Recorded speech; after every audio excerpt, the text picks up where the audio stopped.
Iza syariba ahadukum falaitanafas fil ina. Apabila kalian minum, jangan bernafas pada bejana. Maksudnya yang ada airnya, Pak. Termasuk minum air yang di dalam gelas. Itu jangan ditiup. Jangan ditiup, termasuk kalau nafas jangan diarahkan ke air. Zaman Rasul nggak ada penelitian, tapi ini kabar dari Rasul sudah pasti. Kalau sekarang tersingkap, apa rahasia kok dilarang oleh Rasul? Karena ternyata orang yang bernafas pasti mengeluarkan karbon dioksida. Dan kalau diarahkannya ke air itu racun. Meskipun larangan ini oleh Rasul, oleh para sahabat, oleh para ulama bukan bermakna haram, tapi bermakna makruh. Rasul menyebut ar-ru'ya salasa, mimpi itu 3. Ru'ya busyra minallah ta'ala. Pertama, mimpi kabar gembira yang datang dari Allah Ta'ala. Yang kedua, ar-ru'ya minasyaiton, mimpi datang dari setan. Yang ketiga, ru'ya yuhaddisu bihil insan, yuhaddisu bihal insan ma yarahu. Yang ketiga, mimpi yang akan dialami oleh seseorang. Mimpi pun jangan diingkari, tapi kita harus memahami tidak semua mimpi bisa ditafsiri.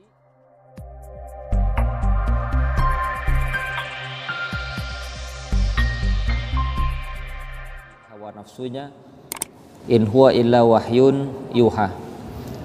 Tidaklah ia melainkan wahyu yang diwahyukan, termasuk yang dikabarkan oleh Rasul, termasuk yang diperintahkan. Dan yang kita bicarakan adalah kabar. Berarti di sini kabar tentang yang di zaman Rasul maupun zaman setelahnya. Ya mungkin sekarang kita melihat kenyataan itu. Termasuk juga yang belum kita lihat. Termasuk pada hari kiamat, sebelum hari kiamat, itu yang dikabarkan oleh Rasul sallallahu alaihi wasallam harus kita yakini. Kita lihat Al-Imam Ibnu Qudamah mengatakan wa yajibu, dan wajib. Al-imanu, beriman, bikulli, kepada setiap, ma akhbara, apa yang telah dikabarkan, bihi, dengannya, dengan apa yang dikabarkan tadi. An-Nabi sallallahu alaihi wasallam, oleh Nabi sallallahu alaihi wasallam. Wa sahhah, dan apa yang sahih. Apa yang sahih berarti hadis-hadis yang sahih, bihi an-naqlu, yang dinukil, anhu, dari beliau, dari Nabi SAW. Hadis yang dinukil oleh para ulama, sehingga tercatatlah kitab-kitab hadis Sahih Bukhari, Sahih Muslim, Tirmidzi, Nasai dan sebagainya. Fima syahadnahu, fima dalam hal syahadnahu yang telah kita saksikan.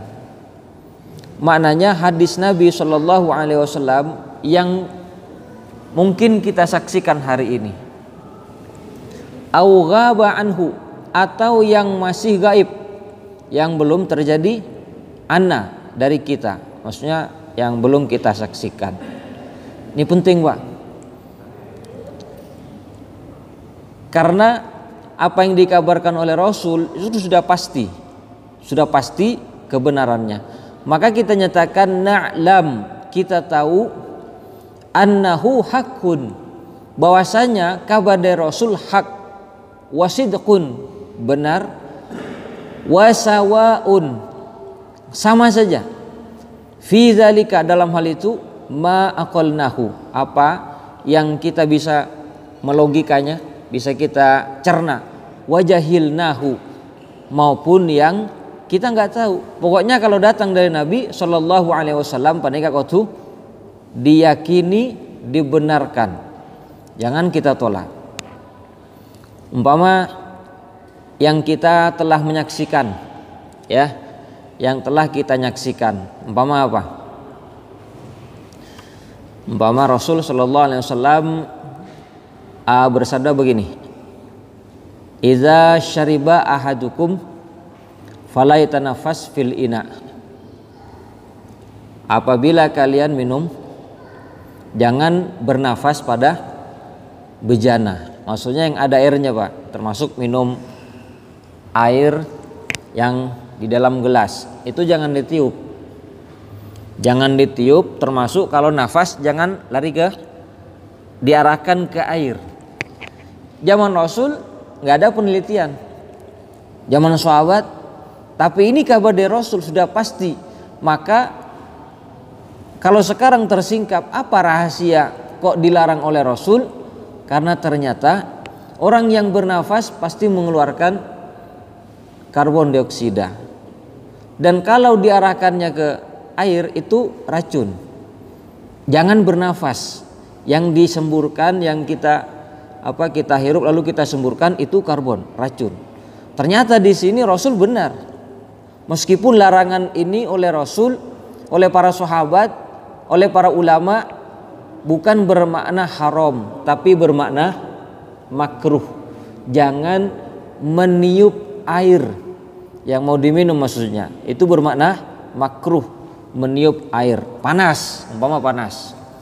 Gimana panas? Cek serop. Jangan pakai nafas kita. Cek serop. Kalau umpama pakai kipas boleh. Atau pakai apa?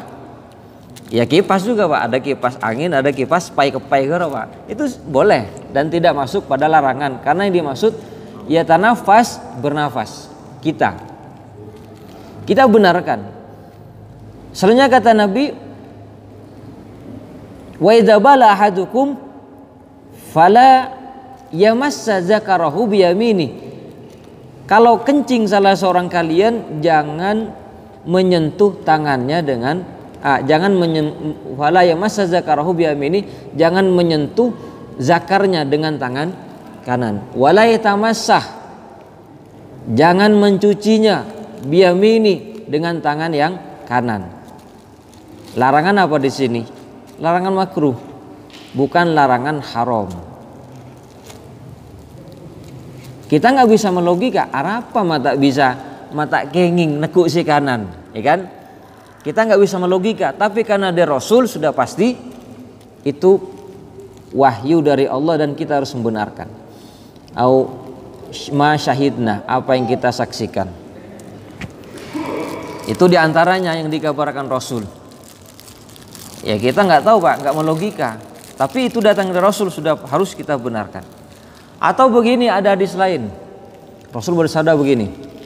Simfani lam arahuma. Simfani min ahlin nar lam arahuma. Ada dua kelompok termasuk penghuni neraka. Lam arahuma, aku belum melihat hari ini. Zaman Rasul belum melihat, tapi suatu saat akan ada orang itu.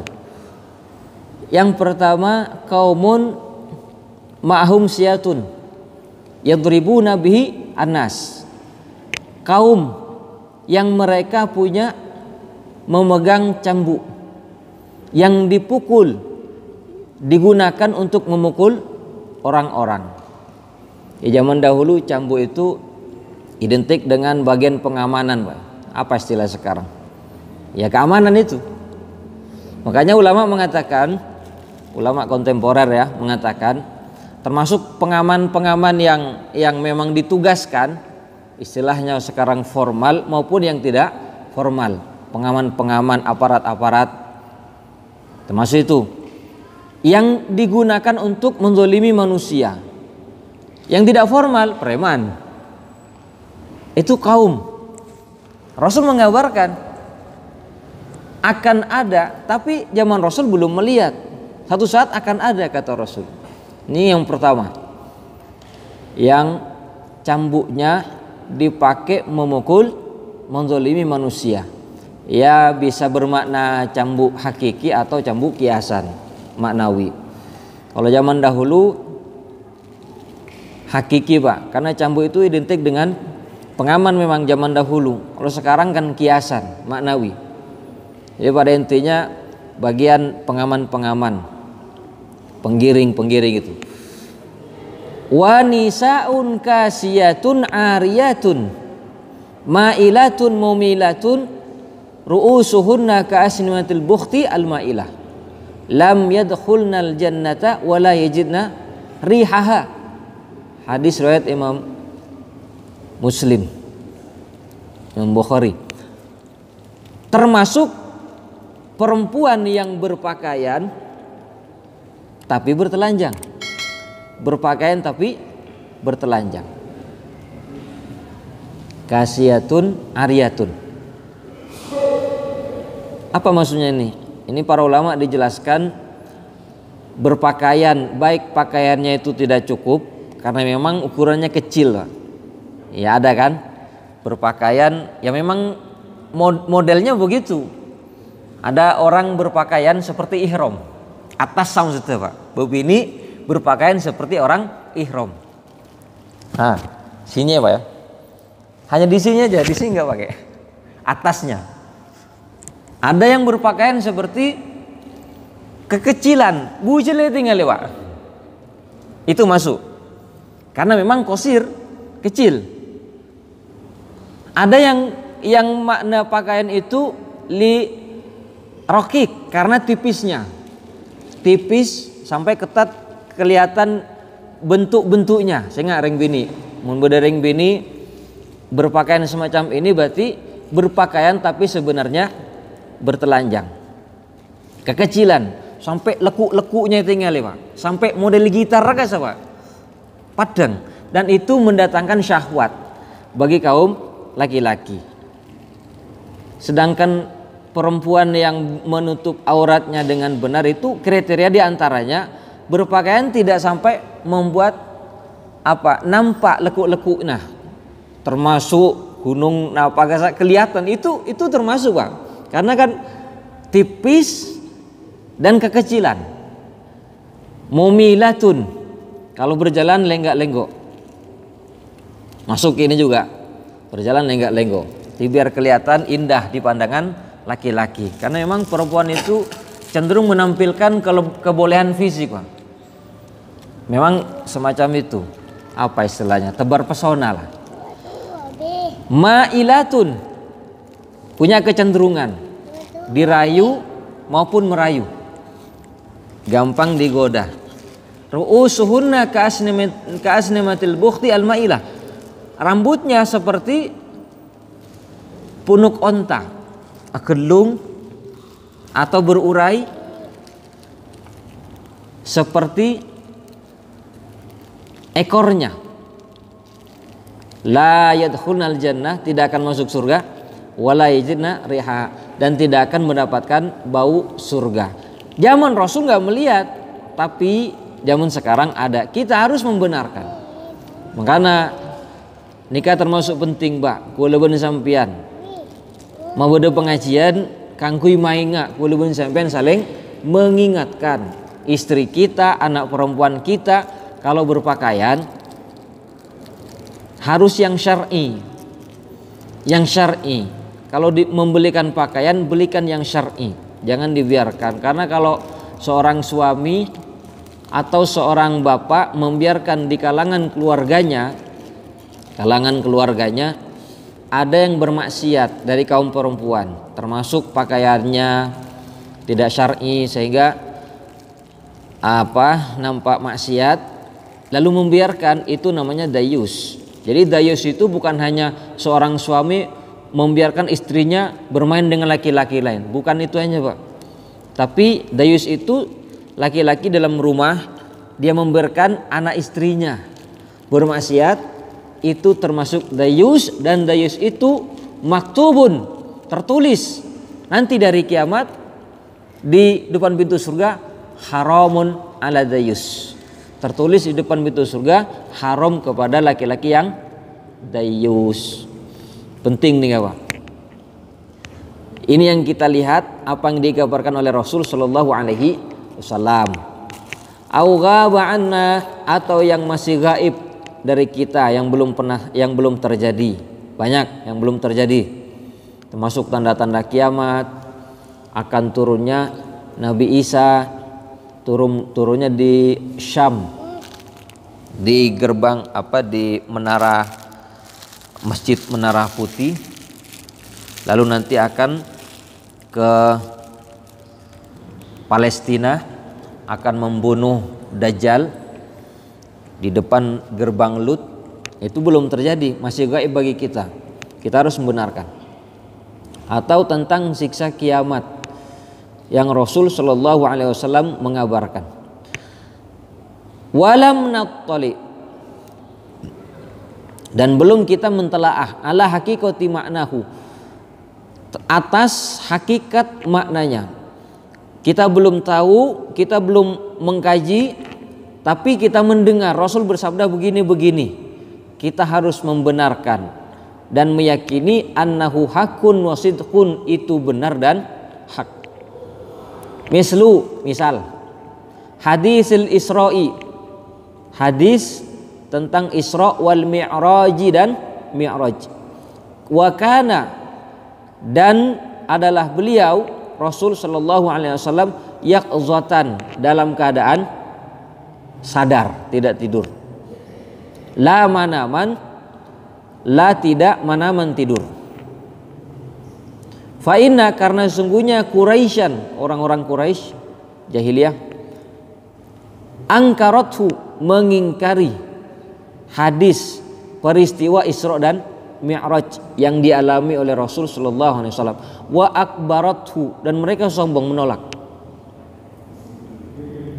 Kita harus membenarkan jemaah sekalian. Dan saya yakin tidak ada yang menolak. Walaupun sampean sombong saya menolak, sudah pasti. Walaupun mungkin kalau orang menggunakan akal tidak sehatnya, orang-orang liberal mungkin akan menolak. Sangat mungkin, Pak. Karena bagi mereka kalau tidak bisa dilogika menurut logika mereka, kayak gini, apalagi peristiwa perjalanan dalam semalam dari Mekah ke Aqsa, Palestina. Kalau zaman dahulu Mekah Palestina naik onta itu perjalanan sebulan. Lalu naik ke langit pertama, kedua, ketiga, sampai ketujuh, sampai nembus Sidratul Muntaha. Orang-orang Quraisy tertawa, masa kita, antara kita Mekah dengan Aqsa syahrun, kata orang Quraisy, sebulan perjalanan, ini ngaku semalam, subuh datang lagi. Ditertawakan, Pak. Rasul ditertawai sama orang-orang Quraisy, musyrikin jahiliyah waktu itu. Sehingga para sebagian sahabat ragu juga akhirnya. Ragu, sebagian sahabat ragu. Tapi karena beriman dan yakin itu datang dari Allah, sahabat yang kuat imannya tidak ragu. Seperti Abu Bakar As-Siddiq, itu tidak meragukan, yakin. Dan kita semua harus meyakini. Karena yaqzatan la manaman, dalam keadaan tersadar, bukan dalam keadaan tertidur. Meskipun ini di kalangan para ulama terjadi perbedaan. Ada yang berpendapat Rasul mengalami Isra dan Mi'raj dalam keadaan tidur. Jadi berpendapat sebagian ulama yang dibawa ruhnya oleh malaikat Jibril. Ada lagi yang berpendapat dalam keadaan tidur bermimpi Rasul Shallallahu Alaihi Wasallam. Tapi yang paling kuat, yang ar-rajih, yaitu peristiwa Isra dan Mi'raj dialami oleh Rasul, baik fisik maupun ruh. Di antara dalilnya surat Al-Isra, subhanalladzi asra bi'abdihi lailan minal masjidil haram ilal masjidil aqsa. Maha suci Allah yang telah mengisrakan hambanya satu malam dari Masjidil Haram sampai Masjidil Aqsa. Di situ Allah menyebutkan bi'abdihi, dengan hambanya. Berarti kalau bi'abdihi dengan hamba, abdun itu artinya jisim, hamba yang terkumpul antara jasad dengan ruh, itu hamba. Jadi hamba itu maksudnya jasad dan ruhnya. Jemaah sekalian yang sama-sama berbahagia, kita harus meyakini. Termasuk kita meyakini apa yang dikabarkan Rasul setelahnya, sholat. Karena yang paling utama yang paling inti, Rasul diisrokan oleh Allah, dimi'rajkan dalam rangka mendapatkan perintah sholat. Itu yang paling utama. Dan sering saya jelaskan di beberapa masjid, Allah Subhanahu wa ta'ala memuliakan sholat.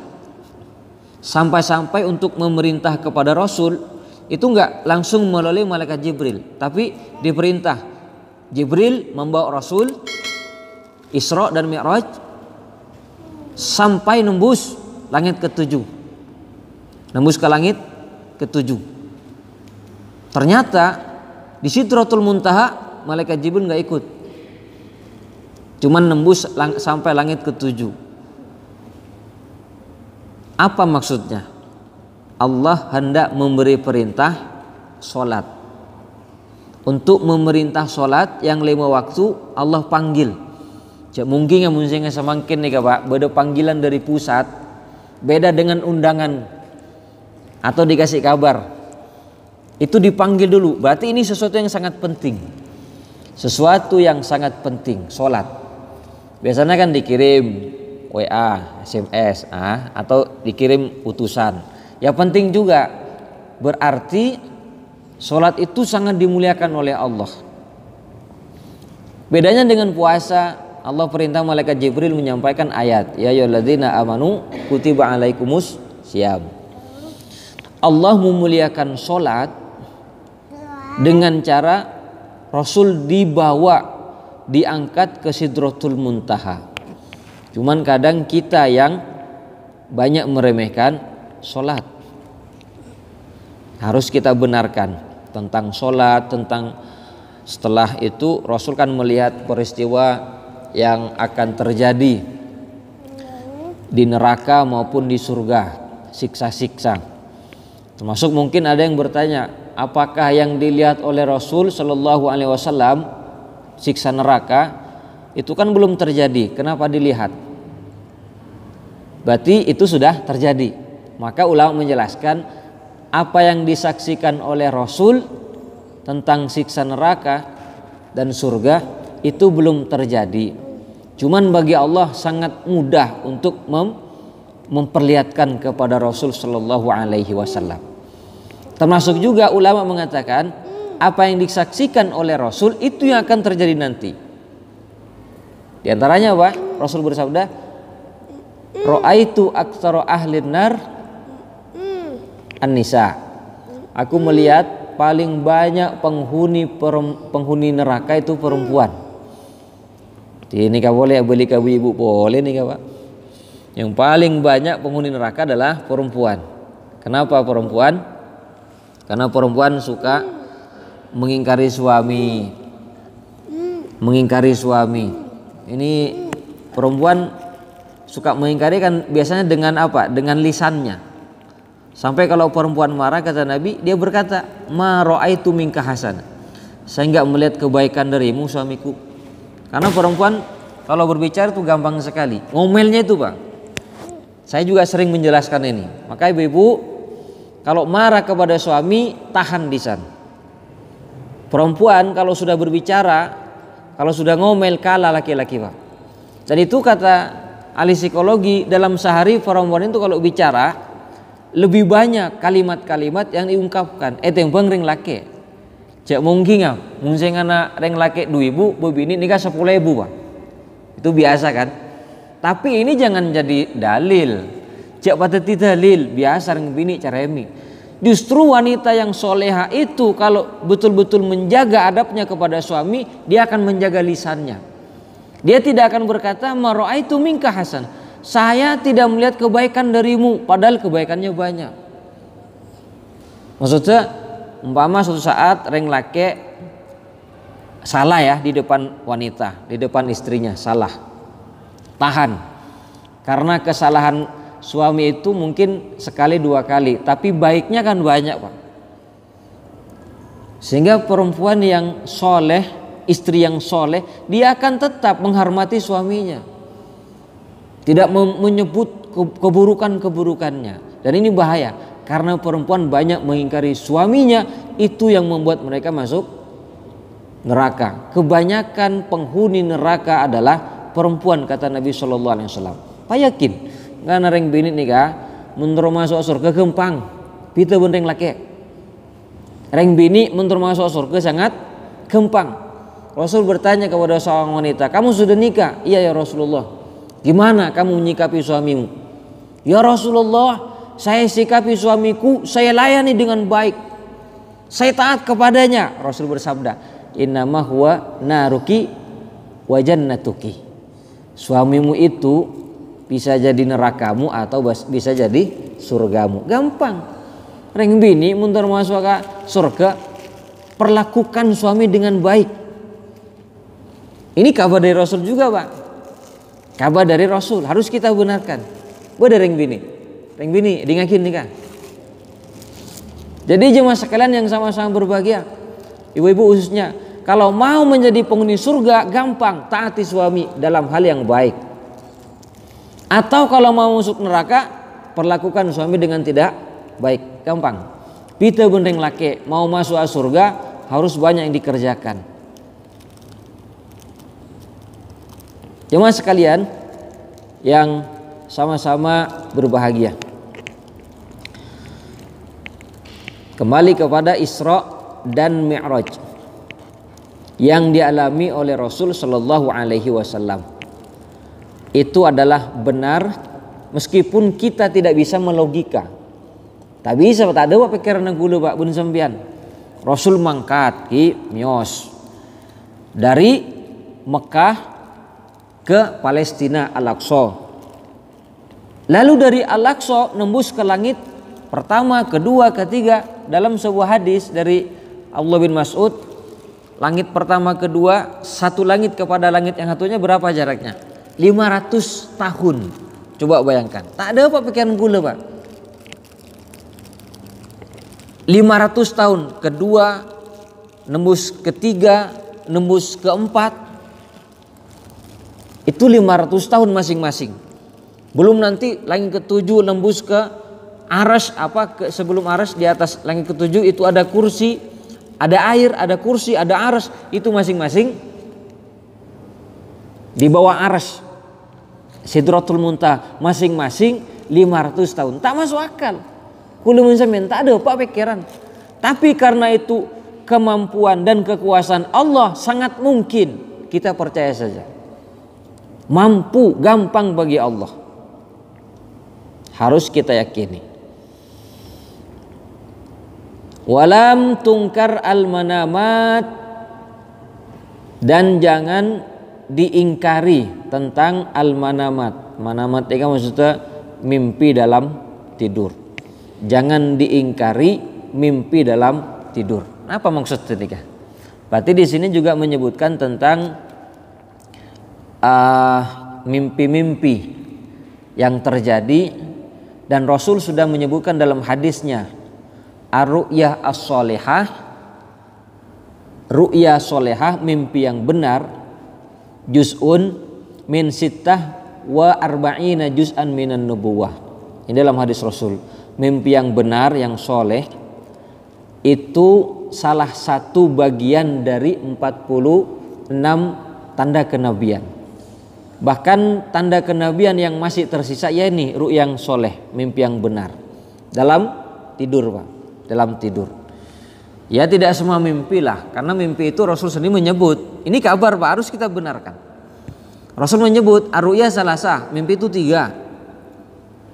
Ru'ya busyra minallah ta'ala. Pertama, mimpi kabar gembira yang datang dari Allah Ta'ala. Yang kedua, ar-ru'ya minasyaiton, mimpi datang dari syaitan. Yang ketiga, ru'ya yuhaddisu bihil insan, yuhaddisu bihal insan ma yarahu. Yang ketiga, mimpi yang akan dialami oleh apa yang akan dialami oleh seseorang. Jadi dalam mimpinya dikabarkan nanti akan mengalami. Nah di sini termasuk kabar dari Rasul, kita harus membenarkan. Cuman kalau berbicara tentang mimpi, ini ada orang ahlinya sendiri. Tidak semua orang bisa menafsirkan mimpi.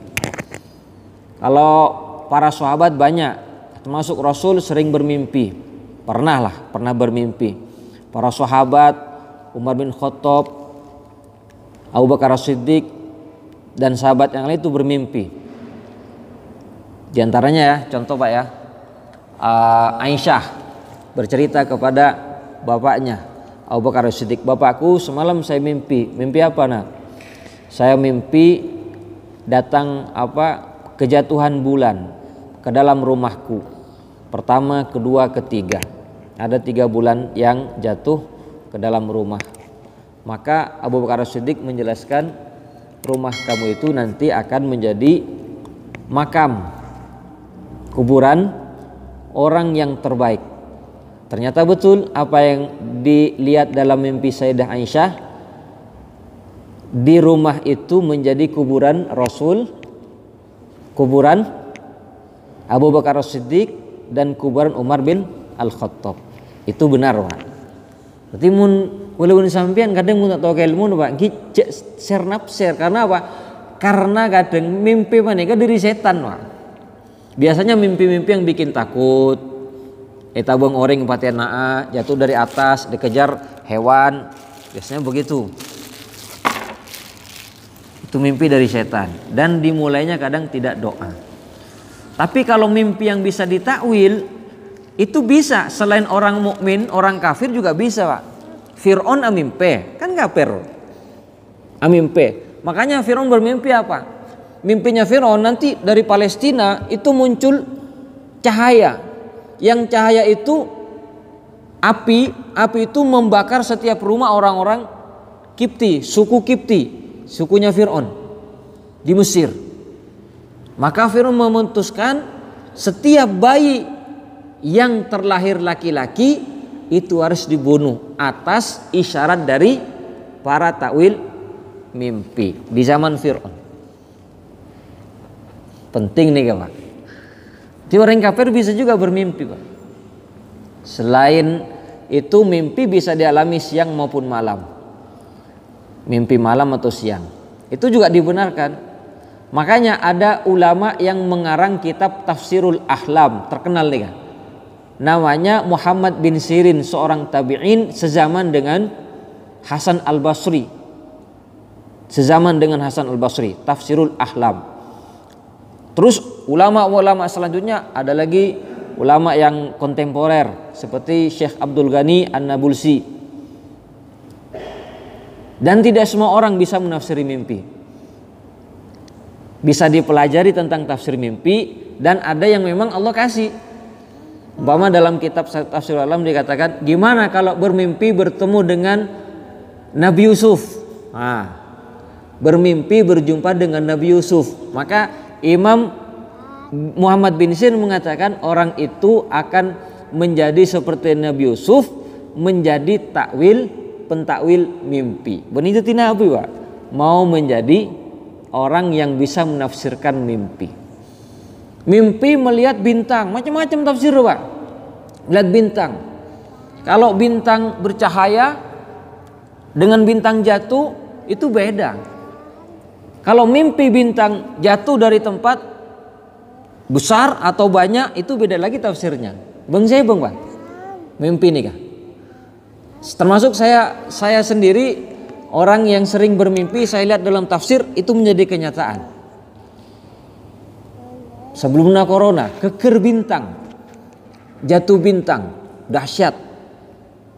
Kalau dikatakan dalam tafsir itu kalau terjatuh bintang ke suatu negeri, maka dalam negeri itu akan terjadi musibah, kematian yang dahsyat. Kematian. Tepat Pak. Termasuk saya bermimpi. Ceritakan pengalaman Pak. Sebelum saya mondok bermimpi ningali bintang umur laut. Bintang bercahaya. Untuk Pak. Yang dikatakan dalam tafsirnya itu akan pertanda orang dapat apa semacam ilmu atau apa tafsirnya. Macam-macam dan itu menunjukkan apa yang akan terjadi. Mimpi itu menunjukkan apa yang akan terjadi. Orang yang bisa menafsirkan mimpi tidak semua orang. Dan kata Nabi SAW, "Idza taqaraba zaman taqaddarat ru'yal mu'min." Kalau zaman sudah semakin dekat, zaman semakin dekat, maksudnya tanda kiamat seperti sekarang. Zaman dekat, maghrib, sehari, sebulan, cepat kan? Maka mimpi orang muslim, orang mukmin itu keruh. Mimpinya itu banyak menakutkan, Pak. Karena banyak musibah, banyak berbagai macam petaka. Ini tidak boleh kita ingkari. Mimpi yang benar dari Allah, mimpi yang bisa ditafsir juga mengabarkan tentang apa yang terjadi, dan mimpi yang ketiga datang dari setan, itu yang tidak perlu ditafsir. Bagaimana kalau orang bermimpi dari setan? Takut, bangun tengah malam tak kerjet. Kalau mimpi dari setan, mau dibunuh orang atau jatuh atau dikejar oleh hewan-hewan, kata Nabi SAW, falyatful an yasarihi salasan, maka meludah ke kiri 3 kali. Cuman caranya meludah, Pak, beni aluba coba pas bunyok, pas coba aki kacer, ndak begitu. Kita takut berdebini na, Pak. Yang dimaksud meludah ringan ke kiri. Tuh nikah maksudnya. Lalu kata Nabi, falyata'awad, maka bacalah ta'awud, a'udzubillahi minasyaitonir rajim, karena itu datang dari setan dan tidak perlu diceritakan kepada orang karena tidak ada mudaratnya. Adapun mimpi yang baik yang bisa ditakwil, ceritakanlah kepada orang yang senang mendengarkan. Karena tidak semua orang, Pak, mendengarkan mimpi seseorang itu enggak semua. Sakanjane ka tak wada. Beda si seneng, ada yang tidak suka. Kalau suka, kula semalam mimpi nikah, bagus ke nikah. Komentarnya bagus. Ya mansaru bagus ya. Itu boleh ceritakan. Kalau tidak suka mendengarkan, saya cerita begini, apa aja. Komentarnya tidak bagus. Gitu, Pak. Kare sana menit. Jemaah sekalian yang sama-sama berbahagia, ini termasuk mimpi pun jangan diingkari, tapi kita harus memahami tidak semua mimpi bisa ditafsiri. Ada 3 jenis mimpi. Pertama apa? Mimpi datang dari Allah, busyra, mimpi yang benar. Mimpi yang benar juga menceritakan tentang apa yang akan terjadi dialami oleh seseorang. Terus mimpi yang ketiga, mimpi datang dari setan. Itu yang tidak perlu kita takut, cukup berdoa kepada Allah Subhanahu wa taala. Ini yang bisa kita bahas dan mudah-mudahan dipahami, insyaallah akan kita lanjutkan pada pertemuan yang akan datang. Demikian, kafa bihadza. Wassalamualaikum warahmatullahi wabarakatuh.